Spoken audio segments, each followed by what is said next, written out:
Ayan na nga ba ang sinasabi ko, may mga nanay at tatay na naman na nandun sa lansangan, welga-welga daw kuno. Nagtataka lang ako kung bakit hindi nila maunawaan ang sitwasyon. Binayaran kaya sila? Pero pag tinanong mo yung mga yan, baka hindi alam kung anong isasagot nila. Respeto naman sa korte, mga uncle at auntie dyan. May respeto po tayo sa mga nakakatanda. Pero kung ganito po kayo, paano kayo gagalangin ng mas bata sa inyo? Duterte pa rin ang gusto ng mga nakakarami. Mahirap yan itanggi mga nanay, kaya stop nyo na yan. Kung mag-search lang po tayo ng maayos, may iintindihan po natin ang sinasabi ng korte, mga ante ko dyan. Ay nako, pag umulan dyan, baka magkasakit pa kayo, at kapag maalinsangan, mainit, baka kung ano pa mangyari dyan. Kulang pa ang pera nyong pangpagamot nyo, mga inay ko po. Stop na yan, please. Duterte po tayo. Magandang araw, Pilipinas. Ako po si Miyako. Samahan niyo po ako ulit sa isang reaction video. Kung gusto nyo naman ng mura na at mabilis na internet, nandito na ang Fiber ni Juan. Maaasahan, kaya tawag na. Baka meron na sa inyong lugar ang Fiber ni Juan. Okay lang naman po na magbigay tayo ng mga komento at opinion, pero sila kasi lumampas na. Yung isa dyan, sinabihan na tuta itong mga nasa Supreme Court, mali na yon. Ang ganda-ganda ng mga suot nila, pang mukhang matatalino, pero bakit sila ganyan? Ayaw nyo bang umasenso ang Pilipinas natin? Huwag naman kayong maging bulag sa katotohanan, mga angkol. Dumako muna tayo sa larawang ito. Sino ang nakakita sa inyo ng unang Baywalk? Ang dumi, di ba? Kung hindi mo nakikita na maganda ang Baywalk, wala kang karapatang maging senador, ang kapal mo. Binigyan kayo ng posisyon sa gobyerno, hindi para kontrahin ang kalinisan. Mga abnormal kayo. Dugay na kayo mo diha sa pwesto. Pero nga nung wala gihapon mo'y nahimo, ang tagal yun karing pwesto yun, bakit ganyan pa mo? Ay nako, samantala, eto pa ang mga panunoorin natin ngayong araw, mga nanay at tatay ko dyan. Lasyo, kabado na kay Senator Marcoleta, uumpisahan ng imbestigahan ang nangyayaring nakawan sa flood control na kabado na rito si Marcos Jr. Kaya pala naghahanap na ng masisisi etong si Saldico at Martin Romualdez. Naku po, so ito po, para lubos nyo pong maunawaan, panoorin po natin itong video ni Senator Marcoleta. Sa kabiglaanan kasi, Jen, dahil nga akalain mong first na active session, ayun pa naman ang birthday ko. Martes, 29.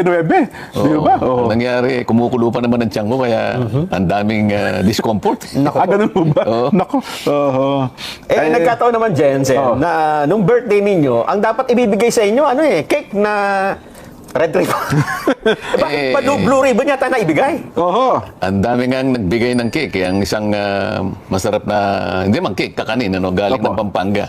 Ganun po. Si Senador Lito Lapid. Alam mo yung mahablang kayo. Mahablang, opo. Nagawa Kapampangan. Puting-puti yun, kabisado ko yun, sapagkat yung mga tsahin ko nung maliit ako, talagang yun ang kanilang ekspertong ginagawa na kakanin. Sarap niya, may mais. Yun na nga, kumukuluan tiyan natin. Hanggang ngayon, hindi ko pa natitikman yun. Baka naman may natira pa. Yun nga po, nung araw na yon, birthday nyo, ay nagtalaga ang Senado ng iba't ibang mga committee chairmanship. Ang napunta sa inyo, sa balitang natanggap namin, ay yung Blue Ribbon, tsaka yung Trade and Commerce, Sen. Baka napagkamalan lang red ribbon, dahil birthday ko. Yun nga. Trade and Commerce, tsaka meron pang isa na ibibigay sa atin, hindi lang na i-broadcast pa. Ganun po. Ilan ba lahat ng committee ng Senado, Sen? Kasi 24 lang naman kayo, di ba? Ang alam ko, 41. Kaya mas marami pang committee kaysa sa senador. Oo nga. Kaya pala meron senador sa inyo, 3 ang committee, no? Meron naman 2. Merong 4. Pero yung iba kasi, automatic, gaya ng Majority Leader, Pro Tempore, at saka Senate President, di ba? Sila naman kasi wala ng committee yun. Opo, sa lahat sila. Senate President Pro Tempore ka o kaya Majority Leader. Kahit na yung Deputy Majority Leader kasi dinagdagan nila ngayon. Opo. Merong 3 Deputy Majority Leader sa panig ng majority. Oho. At saka dalawang deputy minority leader. Panig ng Okay. minority. Yeah. Well, pagka minority leader din naman, automatic na lahat ng miyembro ng lahat ng komite, no? Kasi Ex officio. ex-officio member. Ngayon, paghahatian nyo sa 41, Oho. divided by 3 sa aming panig, yung dalawa, yung kasi sa majority ako eh. Opo. So 41 yon divided by 3, ilan ba yun, Nelson? Oho. 41 divided by 3. Oh. Oh, mga ilan? Halos. Parang- Parang mo 10. Oh, tama. Oh. So tigsa 10 mamimili kami, 10 sa akin, 10 dun sa isa, 10. Aha. Para covered mo lahat. Membro ka. Ganun pala ang ibig sabihin. Doon sa dalawa naman, tig 15 sila dahil hindi lang. Tig 20. Opo. Dahil dalawa lang sila. So yun pa lang, no, ganun sa Senado. Kasi sa Kamara naman, sa pagka 300 plus kayo doon, marami doon na walang miyembro, walang komite, ang miyembro na lamang, di ba? Kaya sa dami naman ng committees doon. Kaya Ayun. na, kung kinakailangan mag-create sila ng subcommittee para lang may maupuan yung iba eh. Isip-isipin meron ka pang subcommittee on West Philippine Sea. Ayun, oo nga po. Meron pang WTO ata Yung yan. kauna-unahang naging chairman ng subcommittee ng West Philippine Sea, Opo. si dating speaker Sunny Belmonte. Sunny Belmonte. Opo. Tapos, nang magkita kami, sabi niya, Dan, kasama kang membro ko ron ha. Opo, oo. Saan ka tayo mag-hearing? So, West Philippine. Dito tayo palagi. Oo. Ayaw baka ako sa Scarborough Shoal tayo, speaker. Ikaw naman kanya, malayo yun. Oo.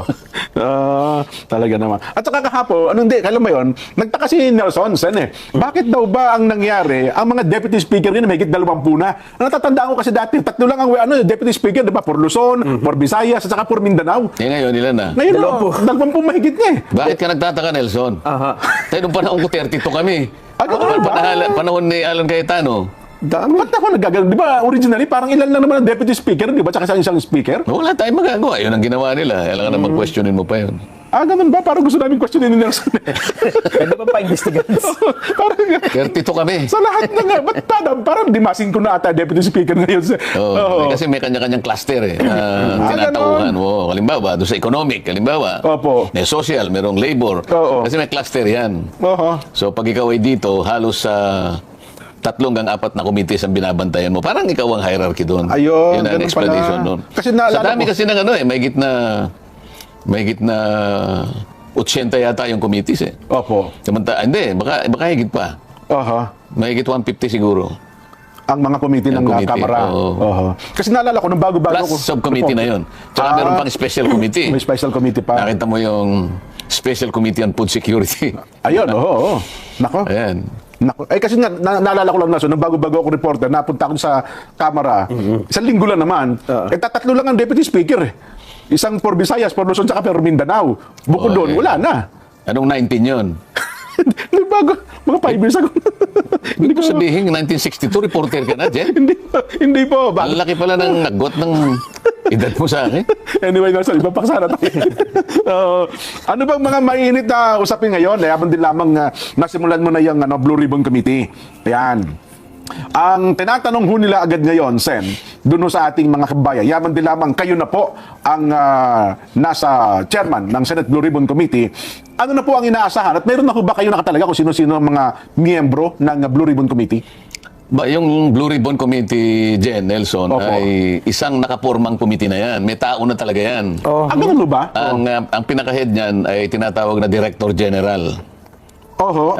Kapatid ni Congressman Miro Kimbo. Palagay ko kuya niya yun. Oho. Naka-wheelchair yun, pero very competent, ha?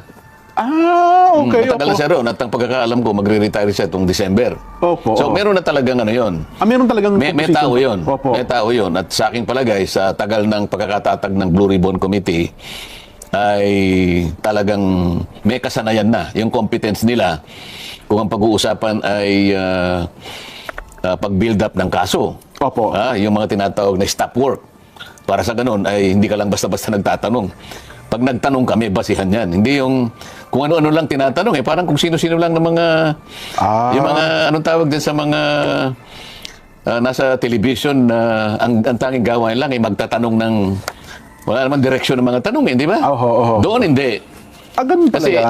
ang Blue Ribbon, makikita mo, kinakailangan ma-establish mo yan. 3 bagay. May tinatawag na malfeasance, misfeasance, and nonfeasance. Yung tatlo na yun. Opo. Kinakailangan, bago ka mag-imbestiga, ma-establish mo na alin man sa tatlong ito ay nandun. Opo. Either malfeasance, misfeasance, nonfeasance. Ibig sabihin, puro katiwalian yan eh.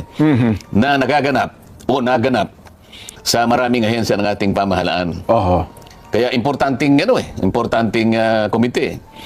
At yan lamang ang isang komite na nakita ko sa Senado na meron siyang sariling logo. At saka sariling rules ata yan, Sen, ano? Hindi, lahat naman ng komite May kanya-kanyang rules. Oo, Pero itong sariling logo na siya. oo. Opo. Pero siya talagang magtataka ka. Ibig sabihin parang independent siya eh. Kung yun ang tradisyon, igagalang natin ang tradisyon. Opo. Sa tingin ko, ay talagang binigyan siya ng ganung katangian sapagkat ang kanilang gawa hindi kakaiba. Okay. Di ba kakaiba? At doon nga, kahit walang resolution doon eh. I mean, moto proprio pa. Moto proprio, Opo. Oho. pagka naisip ng chairman, sige, simulan ninyong mag-build up ng case dito sapagkat ito ay nabanggit ng Pangulo sa kanyang zona kamakailan lang. Opo. Oo. Alam nga namang hindi tayo maging alerto sa mga bagay-bagay na Pangulo na mismo ang nakapansin. Opo. Oo. Napansin din naman ng mga iba. Kaya lang opisyal na binanggit ng Pangulo. Di ba? Tama po. Oo. At hindi lang binanggit. Tinakot pa sila, di ba? O, yun na nga. Ano Tsaka sabi? May mga pasaring pa ang Pangulo. Hindi pa saring, diniretso eh. Ano sabi niya, Nelson? Mahiya naman kayo. Maya. Sino kinakausap niya, Jen? Yung mga mambabatas po. Nasa... Ano yung mambatas? Di ba? Yung mga nasangkot sa... Akala ko yung mga Hindi, mambabatas. kaharap niya, di ba? Opo. Yung audience niya, mga mambabatas. Opo. At saka sinabi niya, kailangang masiyasat yan. Ay bakit nga naman hindi? Isip-isipin mo pagka ikaw ay binaha. Napakaraming mga propriedades mo, mga kasangkapan, lahat. Nasira, nawala. Pati trabaho mo, pati mobility mo, lahat. Mag-aalala ka. Pati pagpasok ng mga anak mo kung paano. Bukod pa dun sa talagang malalagay sa bingit ng alanganin o maaaring sa disgrasya pa ang buhay ng pamilya mo. Ito sa huli, Sen, ha? 30 mahigit na namatay, Sen. At mahigit Kaya nga, kulang-kulang sa pupang hindi nawawala. hindi nag-i-improve, kundi lalong lumulubha yung Nagiging worse. epekto. Palagay ko, yung sinabi niyang mahiya naman kayo, is an understatement. Oo. Ibig sabihin, dahil siguro nanggaling lang sa Pangulo, hindi lang siya makapagbigay ng mas matinding salita pa ron eh. Oo. Kasi siyempre, baka sabihin ng iba, dapat hindi siya gumamit ng ganun, hindi na presidential yun eh. Ganun ho ba? Diba? Nako, oo. Kasi kung meron pang mas mabigat na salita doon, dapat yung sinabi mo, di ba? Yun na nga. Oo. Oo. Dapat yung, ang kakapal naman ng mga mukha nyo, ganun siguro. Mas matindi yun eh. Oho. Kaya lang kasi, sinabi niya, may mga, pati kontraktor kanya Pati ay, kontratista, opo. Oo. pati mga kontratista ay, usigin natin. Oho. O ilang kaya yung kontratista na nandun sa harap ng kapulungan na yun, Jen? Kasi Sa palagay mo lang. Kasi mga ibang kongresista ho, kontratista din eh. Ha? Di ba yung investigahan nyo sa ano, pati equipment eh, nakalagay yung pangalan ng congressman? Ay, nagmamaang-maangan pa. Oo. Di ba? Oo, isa yun, isa yun. Oo. Eh di ba, malamang napakarami din mga kontratista Pero nandun yun, sa harap kahit na. na gano'n, sisiw lang yun eh. Ganun ho ba? Oo, marami. Kaya ngayon, kung talagang yan, ibibigyan natin ng kaseryosohan na hakbang, ay kinakailangan nating pasimulan siguro sa mga dokumento, Jen. Pero kung ang pag-uusapan sa yung Blue Ribbon lang muna, no? Lahat ba ng 24 kayo, miyembro din ng Blue Ribbon Committee, Sen? Bukod pa doon sa mga sariling staff talaga ng Blue Ribbon? Hindi, tinignan ko 17 lang ang miyembro. Meron palang hindi miyembro. Ayun. Tapos meron pupunta sa'yo. Sen, pwede bang maging vice chair ako ng ganito, ng committee mo? Opo. Di, siyempre, sasabihin mo, sige, isipin ko. Baka naman gusto mo kung, isipin ko nga, di ba? Ayun, oo. Oh. Mabalik tayo doon. Opo. Meron silang kasanayan. Yung May mga staff. direksyon ang kanilang bawat hakbang at gampanin na gagawin. Hindi kagaya ng mga ibang mga nasa television. Opo. Ha? Napakadali kasi ng trabaho nila eh. Ang trabaho lang nila magtanong eh. At saka magparatang. Minsan, Ah. Pero kahit kailan itong mga ito, hindi pa sila nalagay sa kalagayan na sila naman ang tinatanong. Nako. Di ba? Parang nahihinuha ako na. Kasi tinangka ko na ipatawag doon sa ABS-CBN hearing nung kanyang renewal. Opo.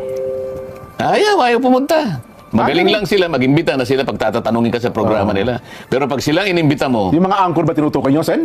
Mga anchor din nila? anchor ba yung tawag doon? Anchor po ang tawag doon, broadcaster, announcer. Oh, yan, yung mga yan. Oo. Na ang kanilang napag-aralan lang at nagkaroon ng kasanayan, ay yung magtatanong ka lang. Pero alam mo, pati pagtatanong alam mo may pagka-personal Kasi kung ikaw anchor ka dyan, kailangan Opo. mabigyan natin ng konting emphasis ito. Pag anchor ka at ang tinatalakay mo yung sinasabi nating public affairs, Opo. makikinabang ang tao dito Sapagkat lalong-lalo na kung alam nilang ikaw ay matagal na dyan sa profession na yan.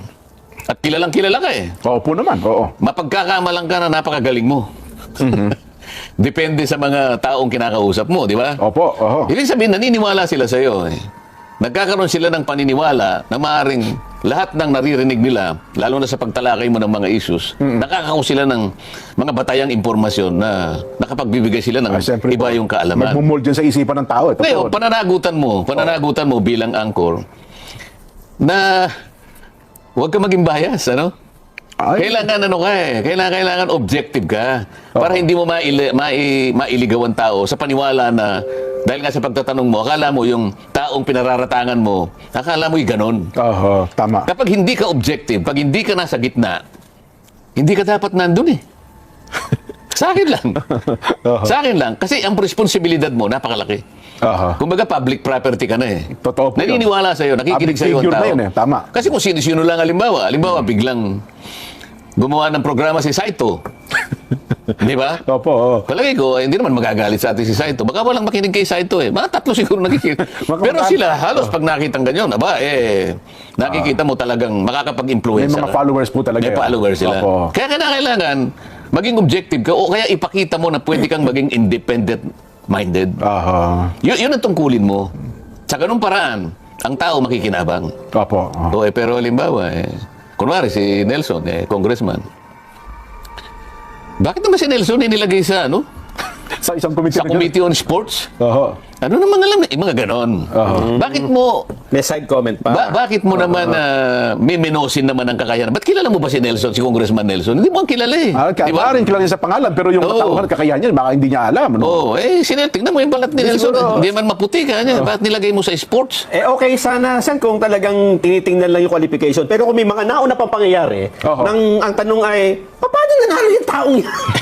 Yun na nga Sa umpisa pa lang, hindi mo na napakita na ikaw ay may kakayahang maging objective. Yung walang personalan, doon kakikilalanin ng tao Opo. Doon nila makikita na meron silang pakikinabangan sa bahagi ng iyong palatuntunan. Pero ang timano na ipakita mo, na bias ka sa tao na yon, Pinipersonal mo na kagad. pinipersonal mo Oo, kagad, yan, oo. paano mo pa siya mapapaniwala na yung pagtalakay mo sa isang issue na yan, Ay, objektibo. Ay, Wala na. objective. Hindi na. Wala na yun. wala sir. na Opo. Oo. Ang problema ho doon, gumagamit siya ng ibang tao.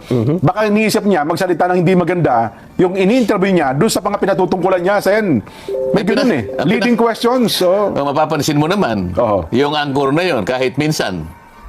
Okay, oo. Hindi man lang niya ako tinawag sa programa niya. Kung sino-sino na lang, hindi ko naman minamaliit yung mga taong nakausap niya na paulit-ulit na Oo. Siguro yung mga iba, 10 beses niya nang nakapanayam. Pero ako ni mismo. Ako nakikita ko, anino ko lang, natatakot na yun Oh. Yan ang sinasabi ko sa inyo. Aha. Pero dito sa ating palatuntunan, nakikita naman nila na gitna tayo. Ay, opo Pag naman. tumalakay tayo ng isang subject matter, wala tayong kabilang panig, sinisino. lalatag natin. Opo. Hindi, wala tayong basta pinasasama lang. Pinakikita lang natin ang bawat punto para makita na silang mamimili at the end of the day, Jen, Nelson. Opo. Ay sila yung Ang taong bayan, tama kayo. Sila yung maaring magporma ng sariling opinion kung alin yung mas tama. Totoo. Yung ito o yung ganyan. Yun naman talaga obligasyon ng media, no, di ba? Sa ating profesyon, ang trabaho natin maglatag ng magkabilang panig. Kaya nga, tuwan-tuwa ako at mabuti nasabi niyo yan Opo. Naisip ko tuloy. Hindi pa ako nahirang nga sa Blue Ribbon Committee. Opo. Maraming nagsisay. Yung lang text na tinanggap ko Aba, yung sabi niya, Sen, congratulatory, yan talaga ang bagay. Napakarami ng gano'n, ano? Opo. Yan po ang inaasahan namin. Talagang palagay po namin marami pong talagang maitutuwid Aha. na mga ganapan, lalo na po yung mga katiwalian. Kami po yung masaya. Marami ito, Jen. Totoo po. Alam mo, ang aking problema ngayon kung paano ko sasagutin ang mga text messages. Aha. Nasagot ko na yung 400 kaninang madaling araw. Meron na naman 300 na dumating. Walang katapusan na pagsagot ng mga text messages. Kaya nga, tataka ko po. Nabanggit ko.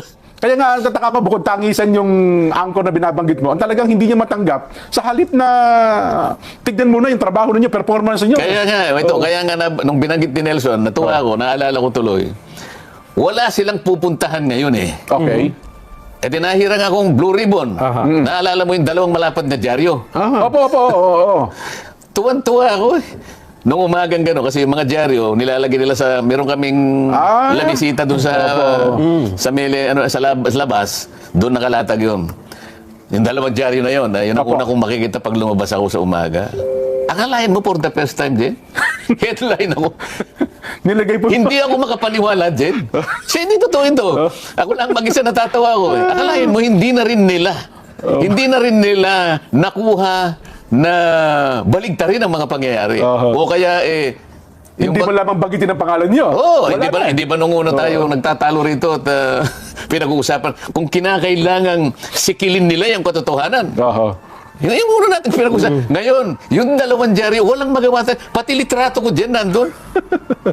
Wala. Alam mo ginawa ni Mrs. Jen? Opo. Dahil siguro, pinag-uusapan din na, ginupit niya yung buong, yung buong page. at talagang nilagay niya sa kanyang, Bakit palaminate pa ni Ma'am Edna po yun?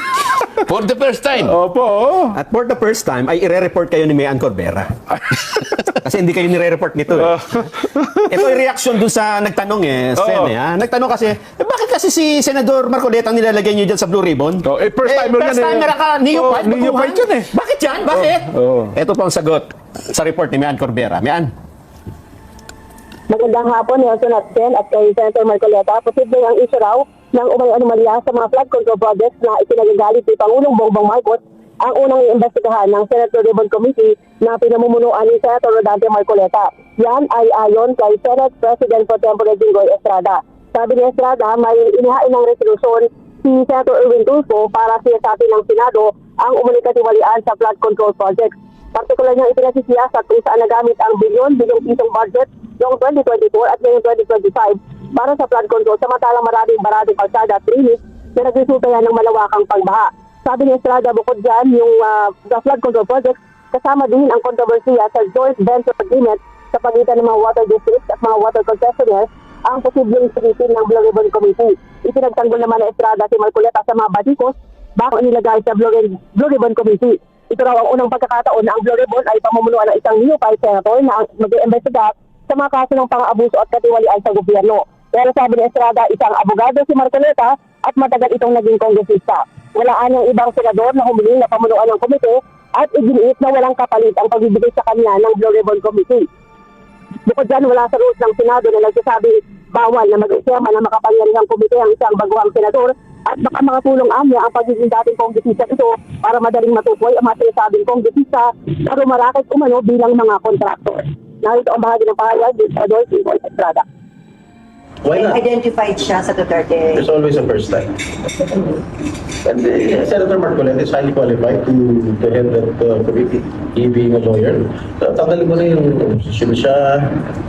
Sa aking palagay, is highly qualified. It's fair. With all due respect, si Senator Marcoleta is fair. Yeah, sa tagal ko dyan sa Senado, this is the first time that a neophyte senator and an opposition at that ay hinawakan ang Blue Ribbon Committee. Dapat ba, Pero wala naman sa rules ng Senado na hindi pwede ibigay sa isang neophyte senator. Balik sa inyo, Nelson at Jen. Maraming salamat. Yan po si Mayan Corbera. Pero bakit nga raw ba? Kasi alam ko dati marami talagang ayaw humawak na pagiging chairman ng Blue Ribbon. Pero ba't kayo? Ba't parang ginusto nyo hawakan itong Blue Ribbon Committee? Hindi, yun muna ang tanong mo na parang ayaw. Opo. Hindi, noon lamang nakaabang ang eleksyon kasi meron silang usap-usapan. Kapag raw ikaw ang chairman niyan at ikaw ay naharap sa isang election Issue. Election time. Opo. natatalo. Kamusta nangyari kay Senador Dick Gordon? Gordon, opo. Oo. At ewan ko sino pa yon. Kaya ang nangyari, nung may sumunod na nag-occupy niyan, si Senador Tol, Tolentino. hindi niya masyadong inactivate. Opo. Lalong-lalo na nung sumunod si Senador Pia, Pia Cayetano, opo. parang isinara ang tindahan. Opo. Sapagkat nakaabang ang eleksyon. Oh. O ngayon naman, tapos naman ang eleksyon. Bakit ano bang iindahin mo riyan? At saka importante, kung mapapakinabangan ng tao, hindi ba? Opo. At saka, in fairness, pasensya na po sa iba, mga nauna, itong Blue Ribbon, aminin man nila, hindi mo ka nakasangkapan talaga sa politika Family issue, fertilizer funds scam, etc. namang inibistigahan po ng Blue Ribbon, may bahid talaga ng politika, Sen, at mukhang nagamit talaga sa politika ng mga panahon na yun. Hindi kasi naman, nasa paraan kasi ng pag-uusisa mo rin Nasa paraan mo naman ng kung paano mo i-undertake yung investigasyon Kagaya nga ng nasabi mo kanina, kailangan sinabi ni Senador Jinggoy, nakita niya na objective yan, fair yan. Opo. Kailangan maging fair ka, hindi yung tatakutin mo yung mga tao, gaya ng nangyari sa Parmali, pinakulong mo lahat. Oho. Kaya nga, panahon pa naman ng eleksyon, walang pumirma doon sa report mo. Tama. Pero kung hindi ganun ang paraan mo, hindi naman sa sinasabi ko na mas marunong tayo sa mga nangyari. Hindi. Kailangan nga, huwag kang mag-personal. Yan ang palagi nating sinasabi. Natuto kayo Nauna sa lang nangyari. na pinag-usapan natin yung angkor na yun. Opo. Kung angkor ka, puro personal ang sinasabi mo, paano makikinabang ang taong nakikinig sa'yo? Ayun. Ililigaw mo lang sila, mamimislead lang sila. Pero lahat ng gagawin mo, patas ka, parehas ka. At saka ebidensya talaga na magtataguyod sa'yo. Hanggang saan mo may tatawid dito? Hanggang gaanong ebidensya para makarating ka doon at matukoy mo sino yung nagkamali. Nandun Maski na kaibigan mo, sasabihin mo lang, magkakaibigan tayo, pero itong ebidensya papunta sa'yo Anong gagawin natin? Yun ang importante ron. Kailangan maipakita mo yung ebidensya. Ngayon, hayaan mo na magpresenta ng kaiba yung ebidensya para matimbang mo alin ang totoo. Oops! Hanggang dito na lang muna tayo mga nanay at tatay ko dyan, mga angkol at ante. Maraming salamat po.